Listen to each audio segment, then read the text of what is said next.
Ladies and gentlemen, welcome to the Euromoney Private Banking Awards of 2022.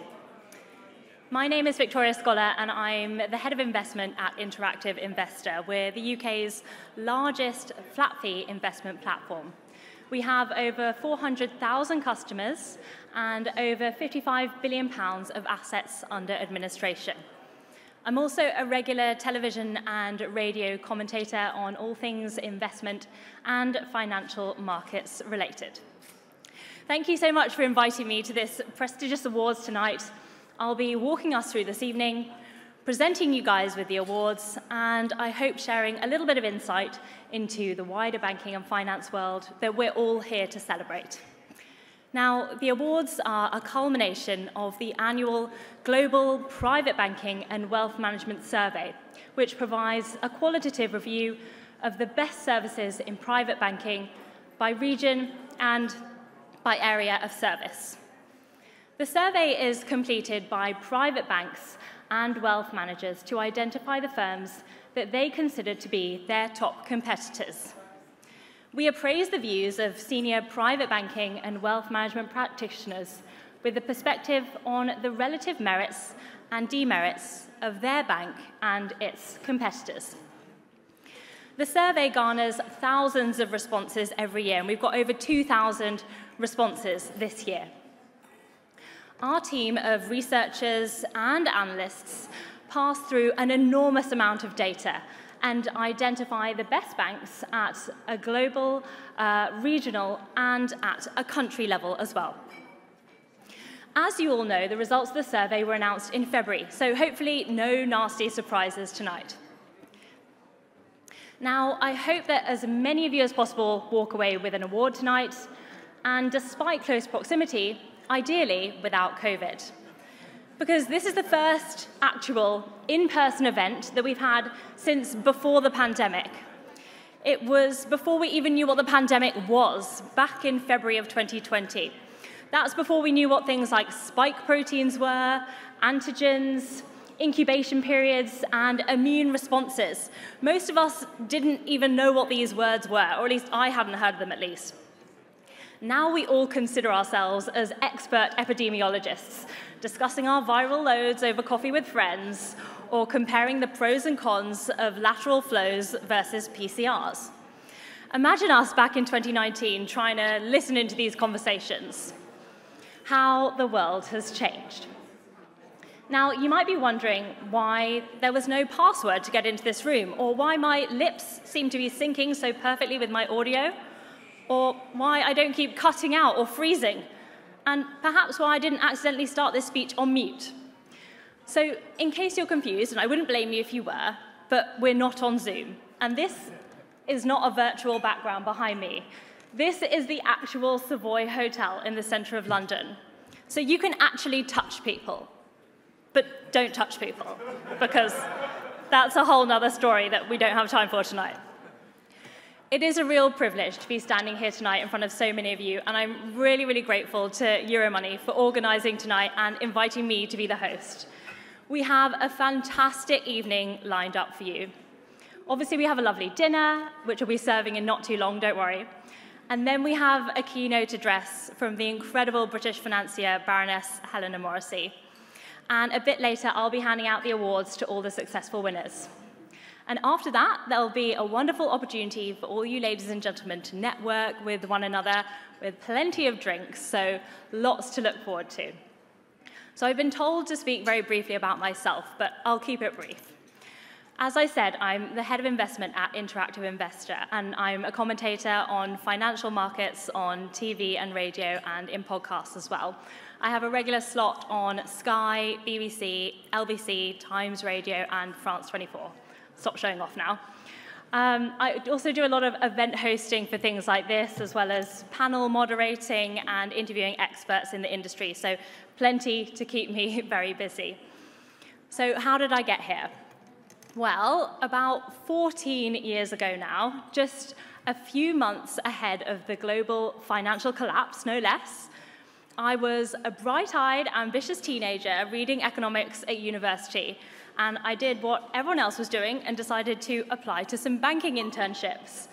Now, after a whole host of painful numerical tests, written tests, every blimmin' test you could possibly imagine, I was overjoyed to receive what I thought could be the internship of my dreams. Wait for it. Dear Victoria, we're delighted to offer you a place on the Capital Markets Internship Programme in the summer of 2008 at Lehman Brothers. Couldn't wait to get stuck in. Anyway, I don't need to tell you what happened next, but in case you've forgotten, let's just say the offer didn't exist for much longer as the banking industry went into free fall with Lehman Brothers filing for Chapter 11. But things haven't worked out too bad for me in the end. I'm here now and I've enjoyed some great jobs along the way. After working in capital markets at Nomura, I was a financial journalist and a TV producer. I worked at CNBC at its flagship morning show, Squawk Box, and I've also worked for Bloomberg, BBC, and CNN, which got me really excited about the world of broadcasting from a financial angle. Now, from the beginning of 2020 to today, in just over 2 years, a relatively short space of time in the grand scheme of things, how the world has changed. Some changes that make complete sense and have made the world a better place, other changes that are frankly rather strange. So let's start with some of the wackier developments. I mean, who would have thought that Elon Musk would be the new boss of Twitter, firstly?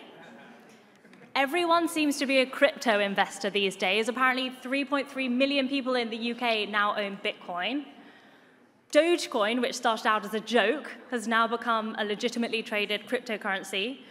And Elon Musk says he plans to introduce an option to pay with Dogecoin on Twitter.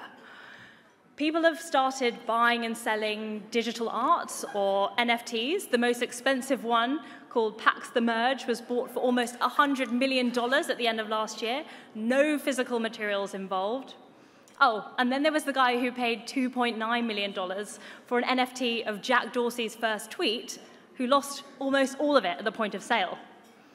And what about the meme stock craze? Dying companies like GameStop and AMC collectively bid up by the so-called Reddit army, who hyped up these stocks online in an attempt to catch the hedge fund heavyweights offside.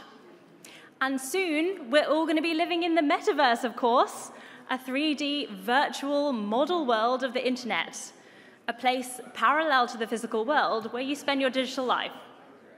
Somebody reportedly paid $630,000 to become Snoop Dogg's digital neighbor.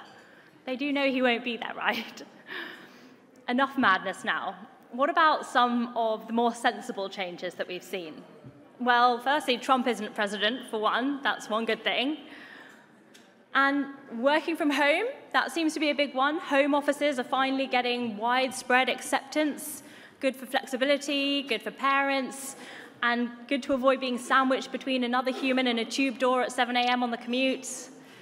And then this big change is having knock-on implications for real estate, with office demand under pressure, while we're seeing residential demand for big houses and gardens really booming. And what about the way we shop? Well, e-commerce has clearly exploded, while malls have really struggled. Netflix, well, until last week, and other streaming services have been outpacing cinemas, which have been in an existential crisis. And we've all become extremely impatient when it comes to grocery shopping. We expect our milk, bread, and most importantly, our wine within the touch of a button straight to our doorstep. No leaving the house required. How dare Deliveroo take 20 minutes? I mean, geez. And what about the markets over the last 2 years? Well, we had that brutal sell-off in the first quarter of 2020. In fact, it was the worst plunge since the financial crisis in 2008. But after the initial panic plunge, there was a rather generously paced recovery. In fact, it was the fastest bull market recovery since World War II, with US markets doubling from the lows in roughly a year. We saw stay-at-home stocks like Zoom and Netflix and Deliveroo all very much in favor among investors as the poster child stocks of the pandemic.